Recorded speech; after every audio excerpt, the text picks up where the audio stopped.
Bonjour YouTube, bienvenue à vous, c'est le deuxième débrief de la semaine et pour la deuxième fois de la semaine, l'Olympique Lyonnais n'a pas gagné le foot contre la Auxerre à domicile, un deuxième résultat décevant après la défaite concédée face à Beşiktaş jeudi, match nul 2-2 contre les Auxerrois, un match vraiment pas satisfaisant, un match très frustrant et surtout un résultat un peu foireux. Alors que l'OL avait une occasion en or de se rapprocher très fortement du podium et laisse l'occasion ce soir potentiellement Marseille de prendre le large et surtout s'empêche d'avoir un petit matelas de sûreté avant d'aller affronter Lille le week-end prochain puis Saint-Etienne dans 2 semaines. On va débriefer ce match ensemble, match assez riche dans l'absolu, beaucoup de choses à raconter, match un petit peu chaotique pour vous refaire un petit peu le film du match pour ceux qui ne l'ont pas vu parce qu'ils n'ont pas d'Azone. On a commencé plutôt pas si mal avec une ouverture du score au fond du temps additionnel de la première mi-temps sur une situation très chaotique, un penalty sifflé, puis pas sifflé, puis la VAR, puis une réserve technique des Auxerrois, on va en parler après, et finalement Georges Mikotadze qui ouvre son compteur sur penalty juste avant la mi-temps. On a eu 15 minutes de temps additionnel avant la mi-temps pour vous donner un ordre d'idée.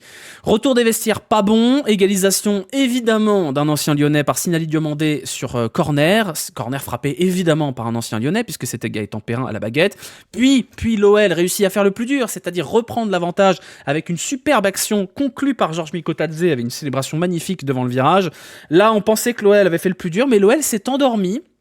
L'OL est retombé dans ses travers et a encaissé l'égalisation signée Traoré sur une frappe déviée de, évidemment, Sinali Diomandé. C'est presque un presque doublé de Sinali Diomandé, 2-2, donc 2 points de perdus pour l'Olympique Lyonnais ce soir. On va rentrer en profondeur de ce qui n'a pas marché ce soir, ce qui aurait pu mieux marcher et pourquoi c'est problématique de faire un match nul contre une équipe d'Auxerre. Voilà, merci à tous ceux qui s'abonnent, qui continuent à lâcher des petits pouces et des commentaires sur YouTube, ça permet de bien pousser le contenu et vous êtes de plus en plus nombreux et ça c'est cool. Voilà, l'OL qui s'était donc présenté ce soir dans un 4-3-3 avec un gros turnover, entre autres, on avait le retour de Douye Kaletatsar dans l'axe, Saël Koumbedi aligné sur le flanc droit de la défense, un milieu, et on va en parler après du milieu, un milieu à 3 numéro 6 avec Matic et Tesman et Veretout légèrement devant et une ligne de 3 Fofana, Benrahma, Mikotadze. Ça n'a pas fonctionné face à une équipe d'Auxerre qui est arrivée avec une sorte de 3-5-2 un peu chelou et qui a joué comme on pouvait l'attendre avec un bloc bas qui a commencé à jouer la montre au bout de la 20e minute et qui a réussi, mine de rien, son simili hold-up. Mais est-ce vraiment un hold-up ? Je vais vous montrer les stats du match. Vous allez voir que pas tant que ça, puisque Auxerre a certes moins d'expected goals, mais a plus tiré au but que l'Olympique Lyonnais. Beaucoup de possession pour les Lyonnais, c'est logique. Pas mal de cartons du côté de Auxerre. Et mine de rien, 7 arrêts de Donovan Léon. C'est une vraie perf, parce que Donovan Léon, c'est un des plus mauvais gardiens de Ligue 1, malheureusement. Effectivement, Auxerre qui réussit à choper son premier point à l'extérieur de la saison. Ils avaient perdu contre Montpellier. Je ne sais pas si vous imaginez quand même la perf de perdre contre Montpellier actuellement, puisque Montpellier a une différence de but de -21 en 9 matchs. Oui, une pointe d'amertume dans le discours, tout à fait. Je suis un petit peu amer parce que tout était bien aligné pour qu'on passe un superbe dimanche à Lyon. Il faisait beau, il faisait doux, le stade était plein, guichet fermé. Un superbe anniversaire d'ailleurs pour le Virage Sud avec la célébration des 15 ans des Lions 1950, avec donc un très beau bordel, des très beaux festivals de fumigène. Ça a été très sympa, ça nous a interrompu la rencontre pendant 5 minutes. Voilà, bon, ceux qui pleurent, 5 minutes d'interruption pour un spectacle pareil, c'est quand même pas très cher payé. Donc tout avait plutôt bien commencé, et malheureusement, c'est la soupe à la grimace en sortie de stade. Beaucoup de gens frustrés d'ailleurs à la sortie du stade. C'est quelque part assez positif, ça veut dire que nos exigences sont un peu relevées, parce que la vérité c'est que ce match, il n'est pas non plus absolument catastrophique, il est frustrant, il est pas bon, il y a plein de choses à corriger, il y a un coaching qui est pas bon, mais qu'on soit redevenu une équipe qui se permet de faire la gueule quand on fait 2-2, c'est pas mal quand même. C'est pas mal. Vous avez vu la tronche des joueurs quand ils sont allés en bas du virage sud après le match, tirer à la tronche. Bon, quand même, l'état d'esprit, il a pas été bon dans les 30 dernières minutes, mais au moins les mecs font la gueule. Ce qui n'était pas le cas l'an dernier quand on était dernier de Ligue 1. Donc j'estime que s'il y a un positif à tirer de cette sale semaine, avec la défaite contre Beşiktaş et le match nul contre Auxerre, c'est que au moins, on a retrouvé un OL un petit peu digne dans la non-victoire. Et ça, c'est quand même pas mal.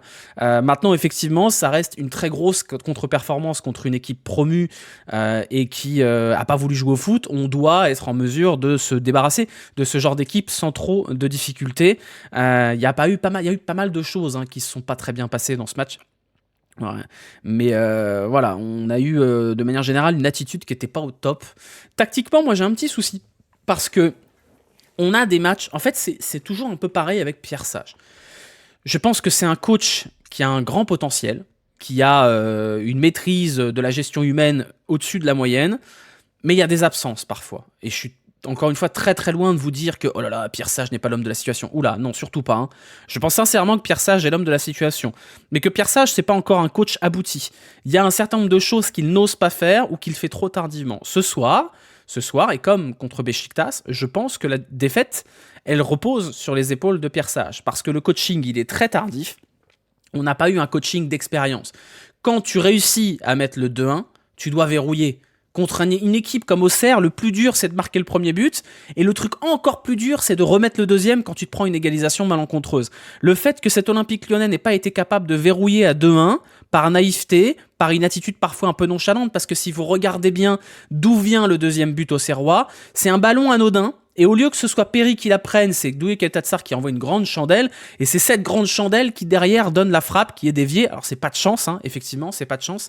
Mais voilà, c'est un coaching malencontreux et c'est un match nul malencontreux. Pardon, j'ai dit défaite, mais c'est parce que ce match nul, il pue la défaite en fait. Il pue la défaite. L'OL aurait dû s'imposer, dans la logique, on aurait dû s'imposer, et c'est une vraie contre-performance. Surtout que la frappe de base est nulle à chier. Ouais, après, bon, ça, c'est encore une fois, quand tu plies pas un match, tu ouvres la porte à ces buts de merde. Parce que c'est un but gag, c'est un but tout nul, c'est un but, voilà, c'est un but qui est plein de chattes, mais la porte était ouverte, la fenêtre était ouverte pour que Auxerre aille s'infiltrer là-dedans. Et d'ailleurs, on a vu qu'en fin de match, on a failli prendre le 3e. Donc, il y a cette naïveté et cette incapacité à finir dans certains matchs qui est quand t'es contre Le Havre et que t'en mets 4, ça va. Mais quand t'es à 0-0 contre Beşiktaş, tu tergiverses. Et quand t'es à 2-1 contre Auxerre, tu tergiverses. Et ça, je pense que Pierre Sage, il l'a pas encore maîtrisé, celle-là. J'en veux également au taulier.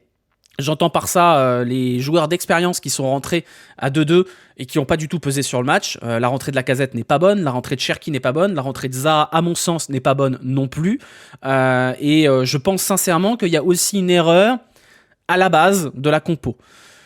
Tu vas jouer Auxerre. C'est une équipe promue, tu sais que ça va jouer bas, que ça va jouer la contre-attaque. Du coup, j'ai quand même beaucoup de mal à comprendre, alors que tes derniers matchs références sont quand même dans une forme de 4-2-3-1 d'une manière ou d'une autre, pourquoi aller attaquer à domicile une équipe comme Auxerre avec Matic, Tessman et Veretout ? C'est un truc qui m'échappe. Je comprends pas trop la logique derrière. Surtout que ce sont 3 milieux qui ne se projettent pas ou très peu. Veretout, c'est pas un joueur de profondeur. Tessman et Matic, ce sont des numéros 6 type Regista pour Tessman. Et Matic, c'est un charbonneur. J'ai du mal à comprendre cette logique-là d'avoir que 3 offensifs contre une équipe comme la Auxerre qui va bétonner. Et c'est ce qui s'est passé. On a mis beaucoup de temps à voir des choses se dessiner. Le premier but arrive sur penalty. Le deuxième arrive au moment où Auxerre est un peu déséquilibré. Et surtout, ça vient de Matic qui se retrouve ailier droit. Donc, même les 2 buts de l'OL ne viennent pas de situations normales. Et je pense qu'il y a une erreur tactique là. Une erreur tactique à aligner ces 3 milieux-là. J'en avais déjà parlé. Faire un 4-3-3 avec des milieux qui sont des charbonneurs sans créatif, ça va pas. Surtout quand ton joueur qui est dans un rôle de créateur hybride ne sort pas à une bonne performance. En l'occurrence, Benrahma, qui occupait l'espèce de poste un peu hybride à la Cherki, n'a pas fait un bon match. Donc je suis un petit peu chagriné par le fait que je pense que ce match, il n'est pas perdu dès le départ, mais il n'est pas gagné par une petite frilosité sur ces choses-là. Alors oui, vous allez me dire c'est difficile parce qu'il faut reposer les joueurs, il faut trouver des offensifs et tout ça. Peut-être qu'en mettant Benrahma en 10 et Zaha d'entrée, si c'est le seul choix possible, tu as peut-être plus de possibilités d'aller inquiéter cette équipe de Auxerre. Voilà, donc moi je suis un petit peu énervé par ça, parce que je pense pas que ce soit normal d'aligner 3 milieux défensifs à domicile contre Auxerre, et on a bien vu que ça ne fonctionnait pas. Voilà. Il a chaté à Toulouse en faisant un turnover complet. Je pense que c'est le problème de fond. Cet Olympique Lyonnais a un 11 type de qualité, qui s'entend bien, qui amène de la variété. Quand vous avez Lacazette, Cherki, Fofana, vous avez 3 manières différentes d'attaquer. Quand vous rajoutez un Benrahma dans l'équation, ça donne de la variété dans les attaques. Le problème de Pierre Sage, c'est qu'il a un problème sur le turnover. On l'a vu contre Toulouse, l'OL s'en sort avec une victoire miraculeuse, mais c'était un match absolument affreux. Une nouvelle fois dans un dispositif un peu pourrave comme ça. Là, c'est de nouveau un match où il y a 2 choses. Il y a le choix du turnover, c'est-à-dire que tu as décidé vraiment de te priver de tous tes meilleurs joueurs et d'en relancer certains. Était-ce bien nécessaire? Mais il y a un deuxième truc qui est que le choix de turnover, il a été effectué pour un match de Ligue 1, alors qu'il aurait pu être effectué pour un match de Coupe d'Europe. À choisir... Et c'est à vous de me dire, est-ce que c'est pas mieux de faire le turnover contre Beşiktaş, un match où si tu perds, ça n'a pas une énorme incidence sur la suite, plutôt qu'à domicile contre Auxerre, où tu sais que tu as terriblement besoin d'enchaîner tous les points possibles en Ligue 1. Donc moi, je pense sincèrement qu'il y a une erreur déjà de gestion, qui est d'avoir aligné les titulaires contre Beşiktaş, alors qu'au fond... On s'en fout de perdre contre Beşiktaş, sachant qu'il y a beaucoup d'adversaires très faibles et qu'on va y aller en barrage. Et au pire, on fait pas top 8, et bah c'est pas grave, ça rajoute un match. Alors que perdre 2 points contre Auxerre, c'est problématique. C'est pas gravissime, mais c'est problématique. Donc je pense qu'il y a une double erreur de Pierre Sage sur cette semaine, qui est d'une part le choix des hommes qui ont été alignés ce soir contre Auxerre, et en même temps le fait d'avoir choisi de faire du turnover contre Beşiktaş plutôt que Auxerre. On va lui pardonner à Pierre Sage, évidemment qu'on va lui pardonner, mais ça fait quand même pas mal de temps qu'on a des petits trucs, on sait pas top ça. Donc voilà, après c'est un jeune coach, il va progresser. Mais voilà, au moins on les identifie les problèmes, c'est déjà pas mal. L'Europe, il y a une mission valorisation des joueurs, il ne veut pas faire tourner en Europe. Bah ça c'est dans vos têtes je pense, hein. Je suis pas sûr que ce soit la réalité. Voilà, en Europe, tu as beaucoup de marge avec 2 victoires en 3 matchs. C'est ça, mon problème, c'est ça. C'est que t'es pas dans une obligation absolue de viser le top 8 en Europe. Si tu finis 10e ou 11e de la phase de poule d'Europa League, tu vas affronter une équipe du bas de tableau, donc c'est pas grave. Par contre, en Ligue 1, un match contre Auxerre, t'as obligation. Et je trouve ça dommage, et je pense que la quantité de turnover et les choix d'hommes sont pas bons. Koumbedi, on va en parler plus tard. Koumbedi, j'ai pas de problème avec le fait de le faire rentrer 10, 20, 15 minutes en fin de match. Dans une équipe qui compte Maitland-Niles et Mata, malheureusement, Koumbedi, il n'a pas sa place. Et je comprends pas pourquoi on met Koumbedi titulaire alors qu'on a des alternatives qui sont beaucoup plus solides que lui. Maitland-Niles qui ne commence pas le match ce soir, ça m'ennuie. Ça m'ennuie un petit peu. Au milieu de terrain, je comprends pas le choix de mettre 3 mecs dans un profil à peu près similaire. Alors Veretout est différent des deux, mais Tessman et Matic, ce sont intrinsèquement les mêmes joueurs, pas en termes de niveau, mais en termes de profil. Moi je trouve que Tessman n'a pas fait un si mauvais match d'ailleurs, et Matic a plutôt fait un bon match, mais on a bien vu que ce qui manquait dans cette équipe, c'était la prise de profondeur, c'est-à-dire littéralement ce que fait Tolisso en temps normal. Tolisso, il a énormément manqué, et c'est pas normal à 2 égards, parce que Tolisso, on touche du bois, le niveau qu'il a affiché, peut-être que ça va pas durer. Et si jamais à un moment donné Tolisso se blesse ou Tolisso arrête d'être en sur-régime, ce que je ne souhaite évidemment pas, qu'est-ce qui va se passer dans cette équipe? Et pourquoi, quand tu alignes Matic et Tessman, pourquoi tu as besoin d'un Veretout en plus? Parce que Veretout, il était un peu transparent ce soir. Il n'a pas été affreux, mais un peu transparent quand même. Donc j'ai du mal à comprendre les choix tactiques. J'ai du mal à comprendre aussi la sortie de Matic, même si je pense que c'est physique. Je pense qu'à un moment donné, il ne peut plus tenir un match entier. Il y a, comme contre Beşiktaş, un problème de turnover et de coaching, de perte d'équilibre. On est sur 2 matchs d'affilée où l'OL termine très mal. Très très mal. Contre Beşiktaş, la fin de match, elle est catastrophique, elle coûte la rencontre. Et contre Auxerre, on peut toucher du bois, parce que j'ai pas regardé, je vais regarder immédiatement d'ailleurs la stat, à la mi-temps du match, Auxerre avait tiré 3 fois. C'est-à-dire que Auxerre a tiré 14 fois en seconde période. C'est pas du tout normal. C'est pas du tout normal qu'à domicile, tu concèdes 14 tirs contre Auxerre. C'est-à-dire que tu t'écroules complet. Alors à ce moment-là, quitte à s'écrouler physiquement, autant mettre les titulaires. Du coup, j'ai du mal à comprendre ce problème-là. Pour moi, c'est pas normal qu'un match à domicile contre un promu, tu concèdes 17 tirs, dont 14 en seconde période. C'est pas normal. Il y a un problème d'attitude, il y a un problème physique, mais ça peut pas être un problème physique puisqu'il y a du turnover. Donc voilà, ça me pose problème et je trouve que c'est un match raté par Pierre Sage. Voilà, je trouve que c'est un match raté par Pierre Sage. On l'a suffisamment encensé et on continuera de le faire parce que je pense que c'est un bon coach et c'est l'homme qu'il faut à l'Olympique Lyonnais. Mais je pense que c'est un match raté de la part de Pierre Sage. Il y a un gros problème sur les transitions défensives avec cette équipe. À chaque perte de balle, on est en danger. Quand Matic est sorti, oui. Sinon, ça va.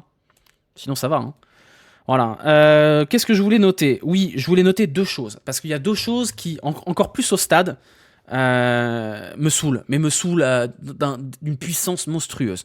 Les équipes qui gagnent du temps à partir de la 15e, j'en peux plus. J'en peux vraiment plus. Parce que quand bien même tu te retrouves avec 5, 6, 7, 8 minutes de temps additionnel, ça compense pas. J'aimerais, et je le dis pour toutes les autres équipes, hein, j'aimerais qu'on commence à mettre pour de vrai des cartons jaunes pour gain de temps. C'est insupportable pour les spectateurs. C'est insupportable. On perd du temps, on perd du rythme et compagnie. Et dans la même veine, j'aimerais qu'on commence à siffler les 6 secondes pour les gardiens là. C'est insupportable.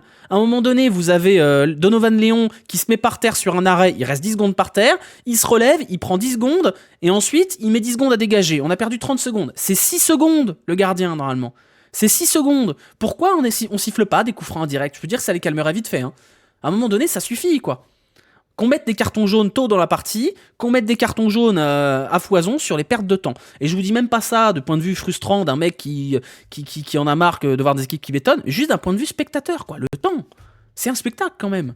On ne pourrit un spectacle. Enfin, voilà. Ou alors des arrêts de jeu comme en rugby. Non mais rappelez-vous, je crois que c'était à la Coupe du Monde où on avait des arrêts de jeu dingues parce que c'était vraiment décompté comme il fallait. Bah remettons ça en place. On peut pas, hein, parce qu'il y a des diffuseurs et nanani nanana. Mais je pense qu'on ne sanctionne pas assez fort les pertes de temps.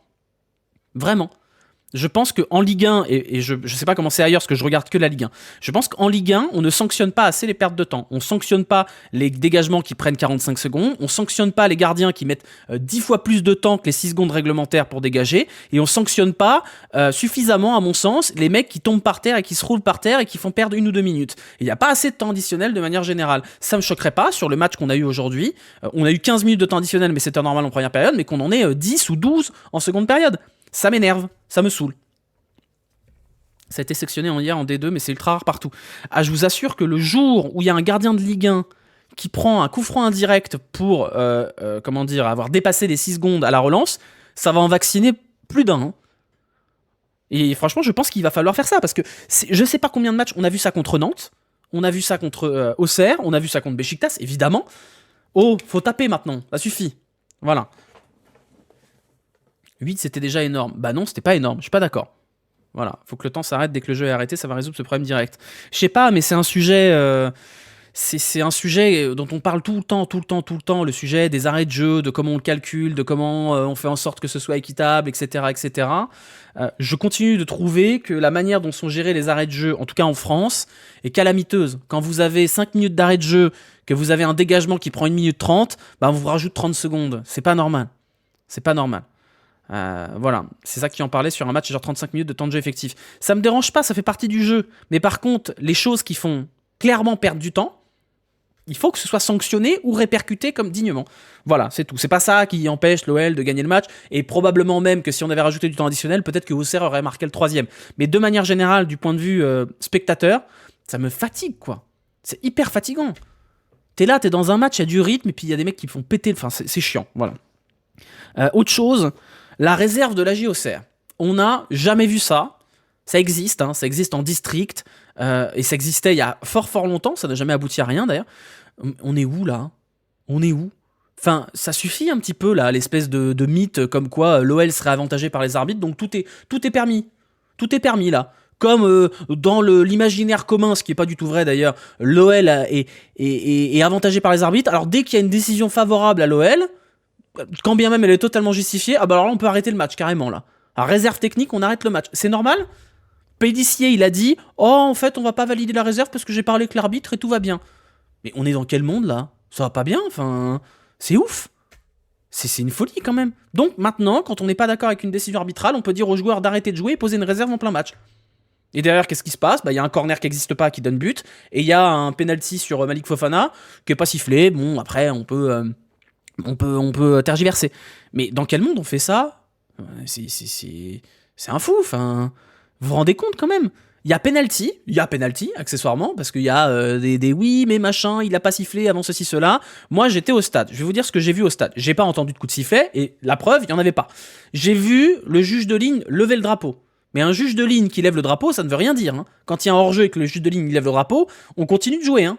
On continue de jouer. C'est l'arbitre central qui décide. L'arbitre central, il a sifflé après. Et il n'a pas donné l'autorisation à Donovan Léon de jouer le 6 mètres. Donc en fait, la réserve, elle n'existe pas. Mais à ce moment-là, on arrête le match tous les 10 secondes. On pose des réserves toutes les 10 secondes s'il n'y a pas de downside à ça. Que peut faire une réserve pour le penalty sur Neymar? Non, mais tu casses le rythme. Parce que du coup, Mikotadze, il a mis 10 minutes avant de tirer son penalty. C'est pas normal. Parce que tu tergiverses, parce que tu gagnes du temps, etc. etc. Tu mets la pression sur l'arbitre, parce que ça joue derrière. Moi, je trouve ça honteux. Surtout pour l'enlever derrière. Donc voilà, merci Christophe Palissier, mais bon, là, on est quand même sur un très très grand numéro de chialade. Et je trouve que c'est pas normal qu'on puisse faire ça sans qu'il y ait de conséquences derrière. Voilà, penalty immonde, oui, mais bon, ça on s'en fout, il a marqué. Mais bon, Mikotadze solide pour le mettre. Oui, après, il est quand même pas très très mal tiré. Voilà, penalty, il est un peu mollasson. Hein. Après, bon, c'est statistique. Hein. Tu tires au milieu, t'as plus de chances de marquer qu'autre chose. Ça influe le péno sur Fofana. Oui, ça influe peut-être le corner, on sait rien. Après, voilà, je veux dire, on est lyonnais. Jean-Michel Aulas, il faisait ça pendant 10 ans. Hein. Mais c'est pas normal. C'est pas parce que Jean-Michel Aulas le faisait que c'est normal. Donc, moi, je suis honnêtement choqué par ce que j'ai vu au stade. Parce qu'en plus, au stade, on comprend rien. On voit les mecs qui s'arrêtent, qui se réunissent tous autour. On a l'impression qu'il y a eu un truc de racisme. Vous voyez ce que je veux dire? C'est une réaction de trucs graves. Vous voyez ce que je veux dire? Les joueurs qui s'arrêtent de jouer, qui se remettent tous autour du coach et tout ça, on a cru qu'ils allaient rentrer au vestiaire. Tout ça pourquoi? Parce qu'il y aurait eu un appel à la VAR pas légitime. On marche sur la tête. On marche sur la tête. Enfin, faut doser quand même. Oui, mais parce que l'OL, ils sont arbitrairement avantagés par... Tout est permis. Voilà, on a le droit de faire ce qu'on veut. C'est ridicule. Voilà. C'est à peu près tout, hein, parce que j'ai bien râlé là. Hein. J'ai bien râlé. Sinon, c'est un peu relou. Voilà, parce que si on prend le classement, l'OL est 7ème ce soir, va probablement rester 7ème, restera 7ème de toute façon puisque c'est Marseille-PSG ce soir. C'est pas dramatique, hein. L'OL est toujours à 4 points du top 4 et sera probablement à 4 points du podium parce que j'ai du mal à voir Marseille gagner ce soir. Donc il faudra gagner contre Lille, ça va être dur, mais c'est dommage. C'est dommage, on aurait pu être à 1 point de la 4ème place, on aurait pu être 5ème ce soir. Donc c'est vraiment frustrant, quoi. C'est vraiment frustrant. Tu es resté jusqu'à la fin, je suis parti à la 95ème. Donc j'ai quasiment vu tout le match, il me manquait 1 minute, quoi. On prend un point sur les gens de devant dans la majorité. Ouais, mais c'est dommage. C'est vraiment dommage. On devrait prendre ces points-là. Faut rappeler la saison dernière où on était au même... Ouais, mais bon, c'est pas un bon indicateur, ça. Effectivement, si on prend la saison dernière, on devrait être très content. Mais moi, je trouve ça cool, et ce sera le mot de la fin avant qu'on passe aux notes. Je trouve ça cool qu'on ait de nouveau le luxe d'être frustré de faire match nul. Parce qu'effectivement, l'an dernier, on a été tellement habitué au goût du caca qu'un 2-2 contre Auxerre, on aurait dit ouais, c'est un bon résultat. Donc voilà. Donc j'espère qu'on va se remettre vers l'avant parce que Lille, ça arrive et c'est un gros morceau. C'est-à-dire que si tu perds contre Lille, ça veut dire que tu es à 6 points de la 4ème place et ça sent pas bon. Donc l'OL, avec cette contre-performance, fait du match contre le LOSC un très très très gros match.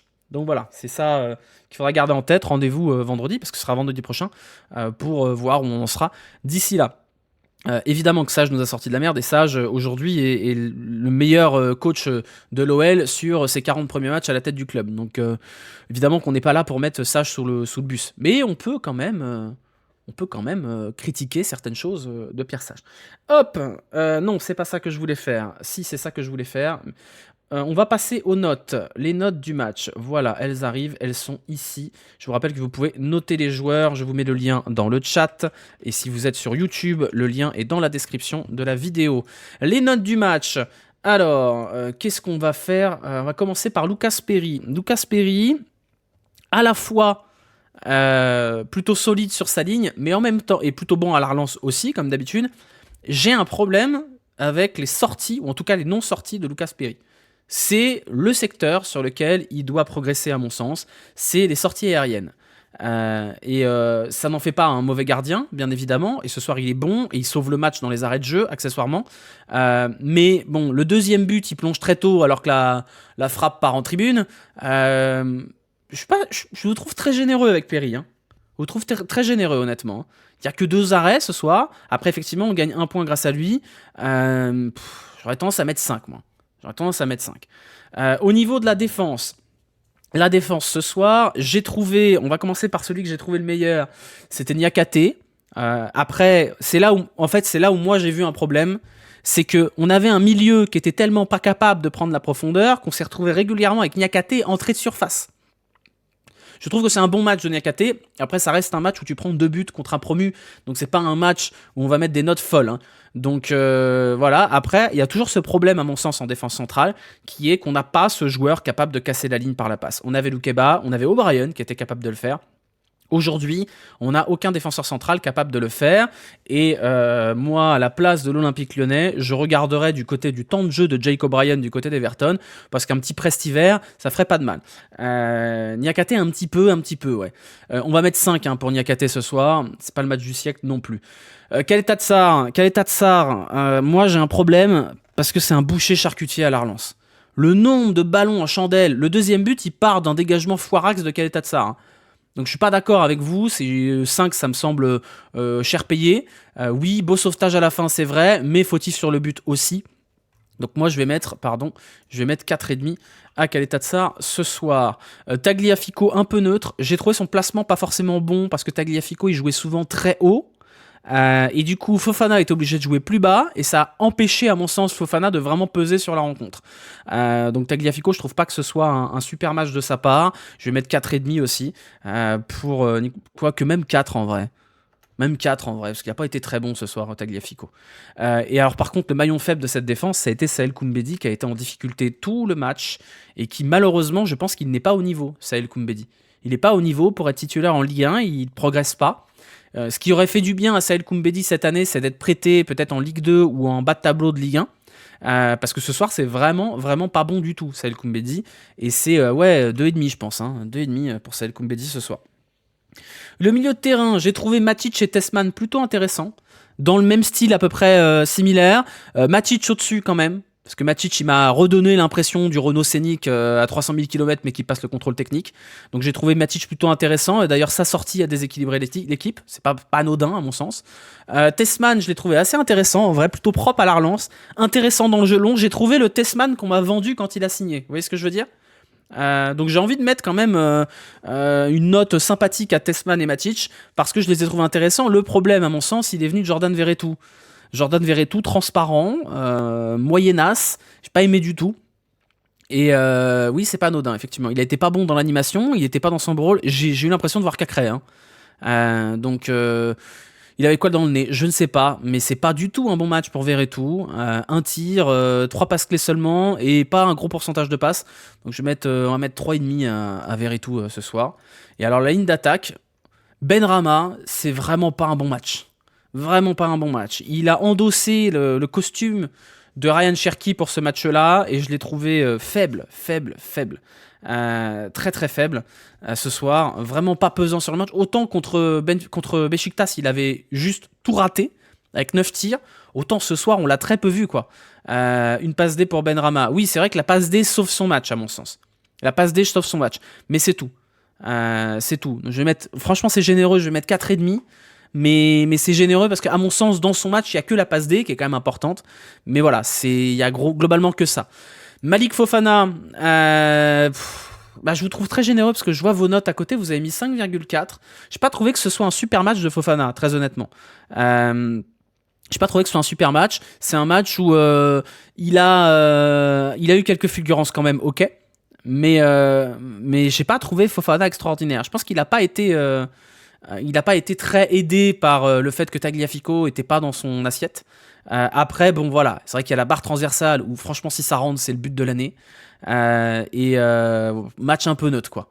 Mais oui, c'est vrai que la frappe sur la barre, j'ai hurlé. J'ai poussé des petits couinements au stade, j'ai fait oh, voilà. Mais oui, très très belle frappe, mais dommage malheureusement.